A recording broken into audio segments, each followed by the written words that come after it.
পূজা মনে মনে ভাবতে থাকে, সত্যিই আপনি বাড়িতে ফিরবেন না তাই তো? তবে আমিও আমার কথা মতন এই মদ খেয়েই বেসামাল হব। এই বলে পূজা মদের বোতল থেকে গ্লাসে মদ ঢালে। আর তারপরে সেই গ্লাস সামনে ধরতেই পূজার নাকে এমন একটা বাজে দুর্গন্ধ আসে। পূজা তখন নাক চেপে বলে, ছি, এই জঘন্য গন্ধওয়ালা জিনিস খেতে আপনি এত ভালোবাসেন যে নিজের বাড়ি, বাবা, ঠাম্মি, ভাই, বোন, বউ, এমনকি যেই মাকে আপনি জীবনের চাইতেও বেশি ভালোবাসেন সেই মাকেও ভুলে থাকতে পারেন। এই বলে পূজা একটুখানি মদ মুখে নেয়।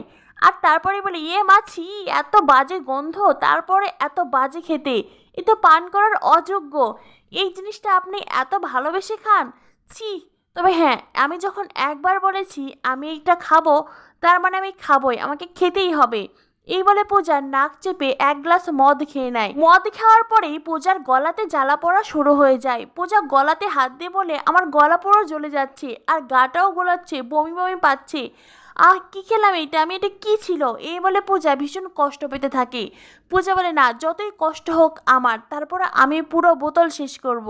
এরপরেই দেখা যায় পুরো মদের বোতল খালি করে ফেলেছে পূজা। আর তারপরেই তার নেশাও হয়ে গেছে, ফুল নেশার মুডে আছে পূজা। পূজা মনে মনে ভাবতে থাকে, আমার লালটু কোথায় গেল? এরপরে দেখা যায় ছোট্ট একটা রেডিও পূজা বাজাতে শুরু করে। আর সেখানে মিউজিক বাজায়, কিন্তু মিউজিকটা বড্ডই ম্যারে ম্যারে লাগে। পূজা বলে, না না, এইটা চলবে না, আরেকটা মিউজিক প্রয়োজন, একটু এনার্জি দরকার, জীবনে উত্তেজনা প্রয়োজন। এরপরে দেখা যায় পূজা একটা আইটেম গানের সঙ্গে নাচ করতে শুরু করেছে। এদিকে ততক্ষণে মহারাজও বাড়িতে এসে হাজির। মহারাজ ঘরে এসে দেখে পূজা নাচ করছে। মহারাজ বলে, এ কি, আপনার কি হয়েছে, আপনি এমন কেন করছেন? মহারাজ পূজাকে বারবার আটকাতে চেষ্টা করে, কিন্তু কে শুনে কার কথা।